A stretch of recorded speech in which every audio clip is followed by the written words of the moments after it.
Hi, Karen here, Karen Clark Creations, an artsy introvert. I took this photo of a boathouse or a shed in Belfast one evening a few months ago, and I decided to paint it today in my sketchbook. I am going to use the core watercolor palette that I have.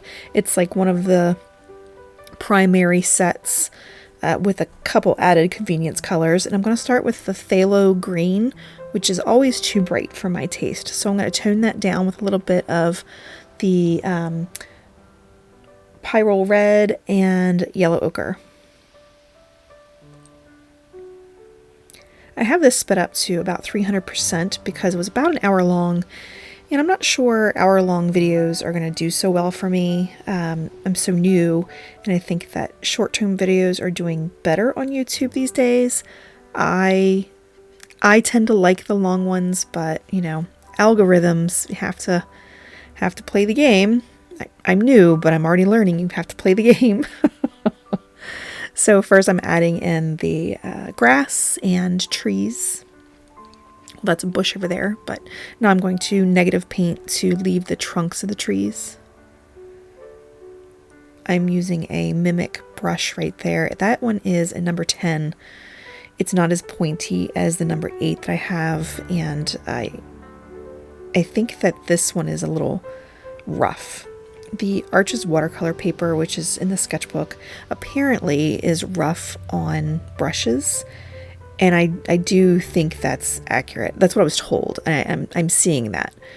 It really will damage a brush, so I'm not going to give up my Arches watercolor paper, and I really do love the Mimik brushes, so I'm just going to have to keep buying new ones. I'm now going to add in some dark. So this is a hill behind the little, I don't know, I think I'm going to call it a boathouse. It's on a hill behind it. So you see the foliage from the trees, and then there's the bank that looks like it was mulched. And then there's also some bushes or something back there. So I'm adding the dark to represent the hill that you'll see underneath the foliage of the trees.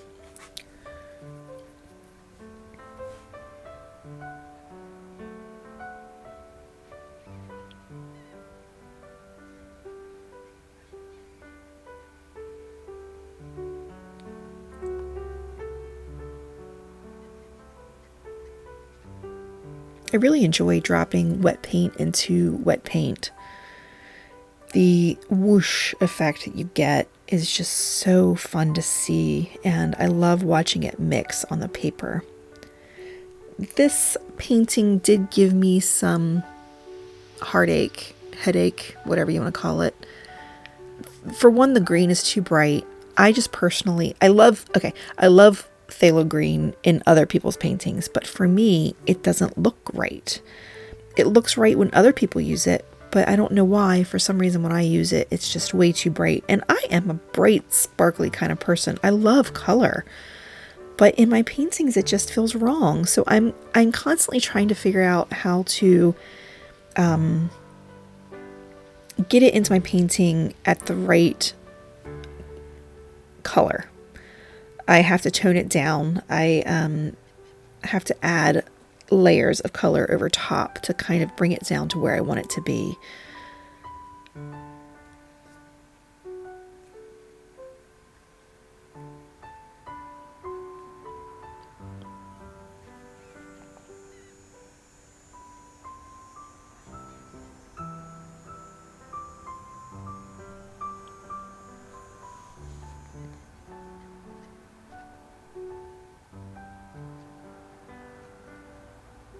Apologies if you can hear the cars on the street behind me.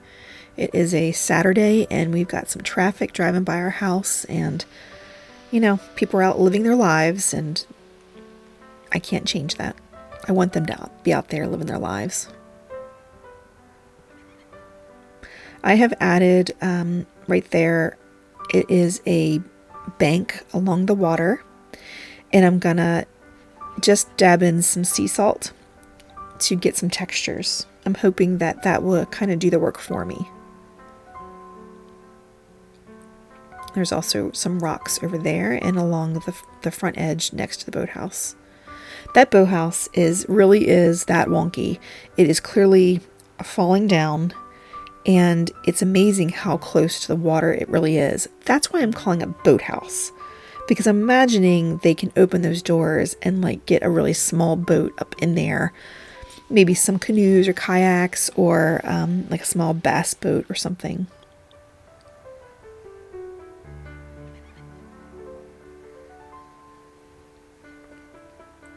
The other colors I used, I believe, were Payne's Gray, and I'm looking at my chart, Quin Gold Deep.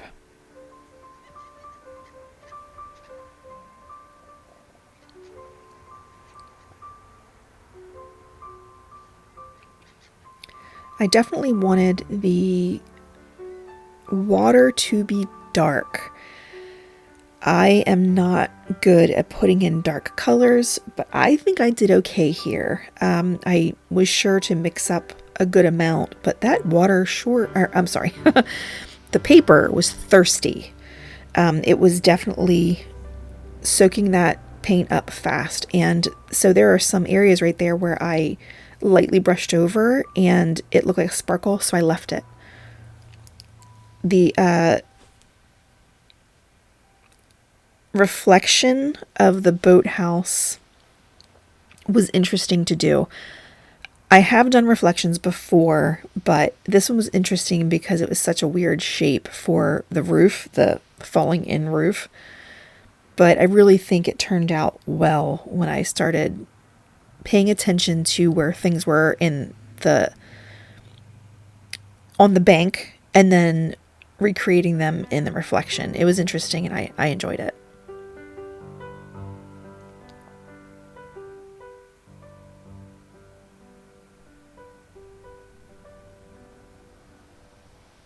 Here I'm going over that phthalo green with yellow ochre to see if I can tone it down a bit to make it more pleasing to my eyes. As I'm watching this back, it probably didn't need it, but when I was working on it real time, it just felt so bright. But really, the grass probably really was that bright in real life. It was just a feeling I had. I needed to tone it down, so that's what I did.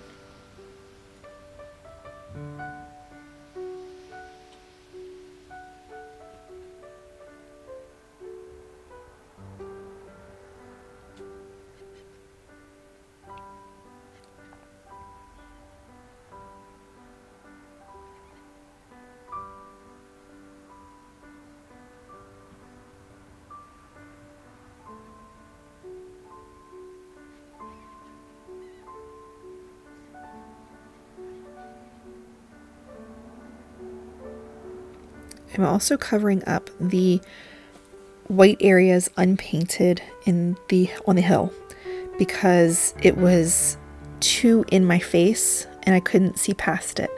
I also wanted some more depth and darkness on the hill because everything was kind of same tone and it just didn't feel right because the canopy of the trees were definitely causing the hill to be shadowed. So I'm bumping that back and I really enjoyed that. I like the depth that I got there.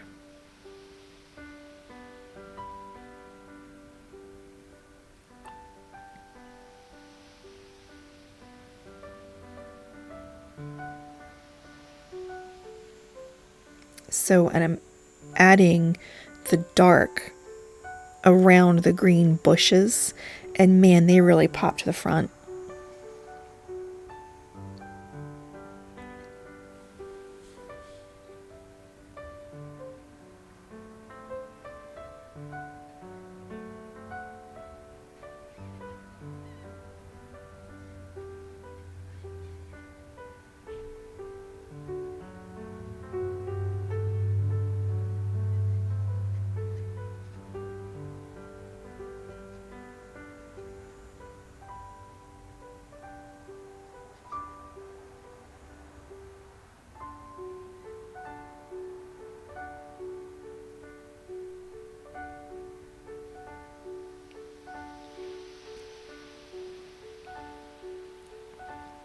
That area I'm filling in now is a rock wall.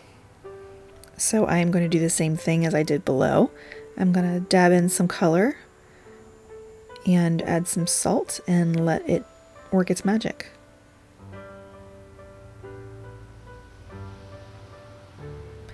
That's a post that I just painted, and I probably should have omitted that. It didn't do anything for the final painting, but it's still there.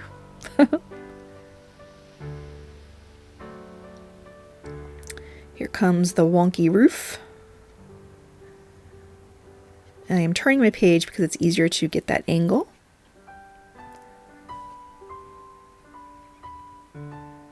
It's too bright. Or I'm sorry, too dark. It's way too dark. So I blotted it a little bit and brought it back to where it needed to be. So then that tongue-tied, there's that little spot right there of where water is going down and collecting as it drips off of the roof. I wasn't sure if I needed to add that or not. I'm currently adding the windows, and I switched to the pointy brush. It's an 8 round.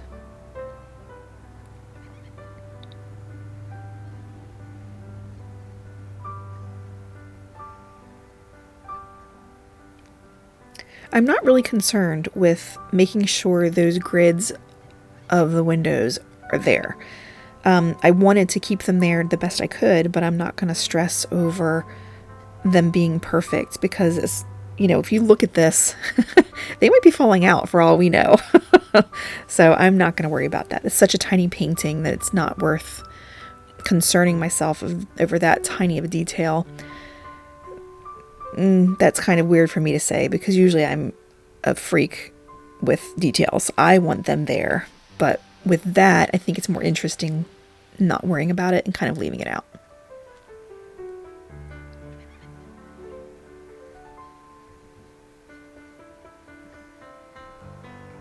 So you can see where the water is rotting away the doors on the little boathouse. And then they're also reflected in the water. So I'm adding the reflections the best I can without being too stiff with it. You've got to be loose with reflections.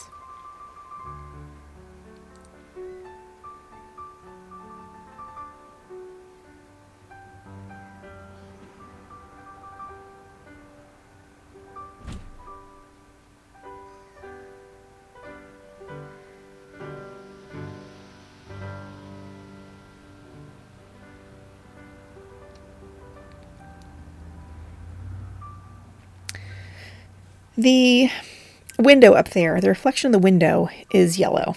And I struggled with the idea of putting in a yellow window reflection or if I should just use dark like my mind wanted to. I tried the yellow and I think it worked.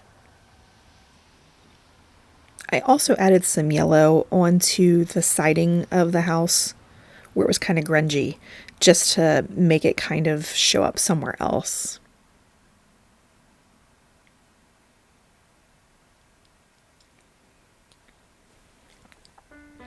Adding the reflections of the windows to the water felt so good. It really felt like it was missing something for so long. And once I put that in, it was like relief.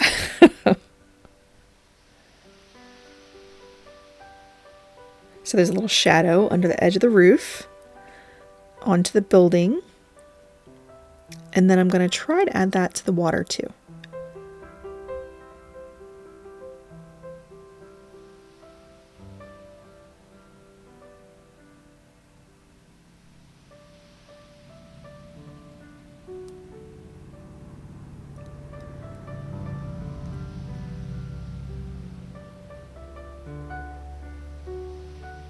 Okay, I'm going to dry the water really quickly because I wanted to add more to the roof and I was afraid it would all blur together and I didn't want that.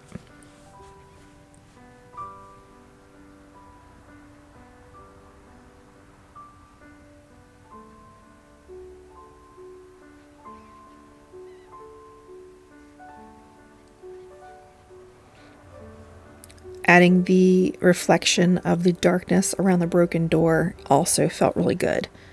I don't know, it's just really pleasing to put those things in and be like, yeah, that's what that is. That's that building in that water. It's so neat. Then I add the siding in really roughly, because the siding is like painted and messy. You know, it's rotting. So I just put it in at the same, like, I want to call it swoop as the roof has, to show that it's got some structural issues there. But that's what makes it so interesting. The lack of structure, I should say, is really interesting.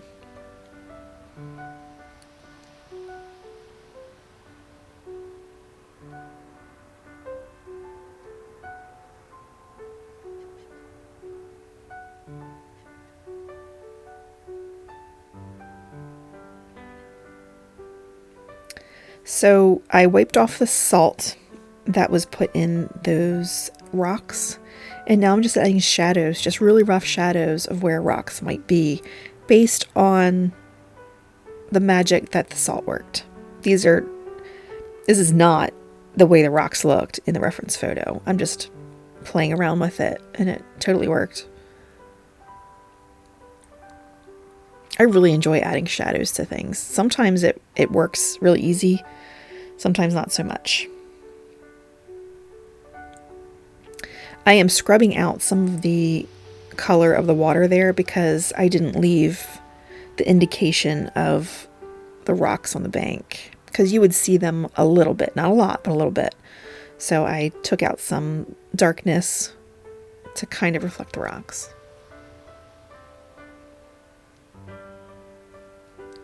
I'm also adding shadow to the rocks on the bank.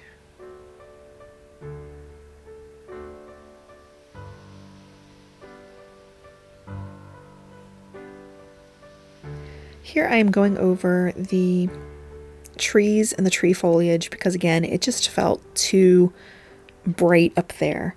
I wanted the brightest color, or I'm sorry, the brightest section to be the boathouse and the reflection.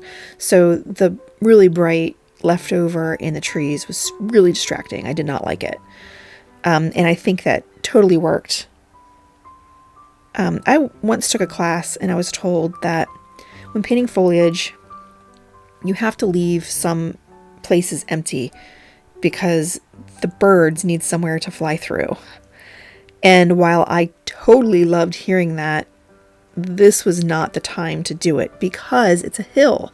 There wouldn't be white up there. There wouldn't be sky showing through. It would just be more hill. So that's why I did that, and I'm glad I did. So now I got out the Holbein Artist's Guoache in primary white. I wasn't sure if I wanted to use that or the Dr. P.H. Martin's bleed proof white. I decided to go with the gouache because I knew I wanted to use gouache elsewhere. So I thought, well, let's just stick with that. So the first thing I did was I fixed the peak of the roof because I had lost that. Then I'm going to add little rafter, like the ends of the rafters. I'm going to add a few of those underneath the roof line. It's not really, it wasn't really necessary to do that, but for me, I knew they were there and I wanted to enhance it a little bit more. Here I'm going to add the texture of shingles up there. It didn't need a lot, just a little bit. And really I'm working with the texture of the paper when I dry brush over it. This is where the water has gathered in the slope of the roof. And I didn't need to put that in. That wasn't necessary. It was in the picture, so I added it, but, you know, in hindsight, it wasn't needed. Now I'm taking some of that gouache and I'm adding back the trees. I'm not adding in the foliage. This is just the tree trunks.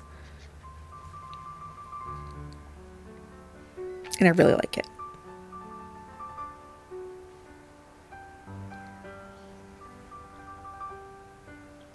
I'm also adding a little bit of highlight on some of those rocks and defining the rocks a little bit without going too crazy, just very loosely adding that. And I'm going to mix up some green into the gouache. So I'm tinting the gouache with the watercolor and adding some highlight to the foliage. Those are the little bushes that are on the hillside.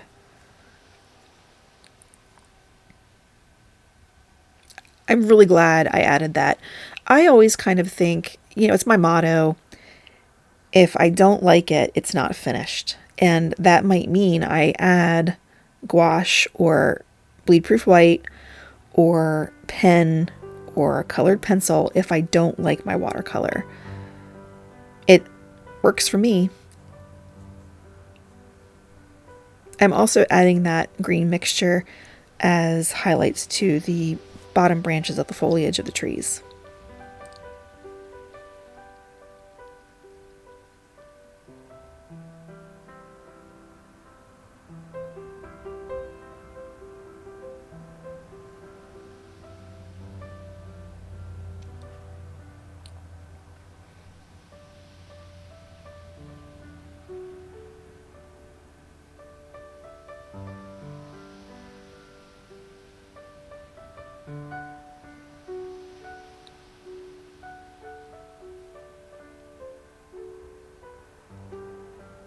I'm mixing up a mixture of dark green so I can darken up that bush that lives over there. And I'm also going to add it as kind of areas along the bank of the water that maybe the lawnmower didn't get. So I'm adding the dark, and then I'm going to go back and I'm going to add white, or not white, but light tinted gouache on top to kind of bring that, I don't know, wildness of grasses and things that might be growing there. I'm also adding that to make that bush look like a evergreen tree maybe. It's got just tips of the branches might be tinted with some lightness.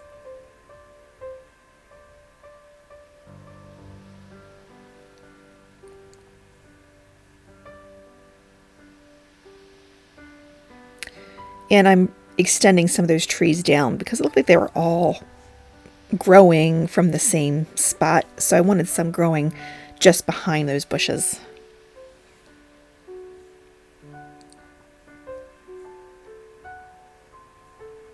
Overall, I think this turned out pretty cute.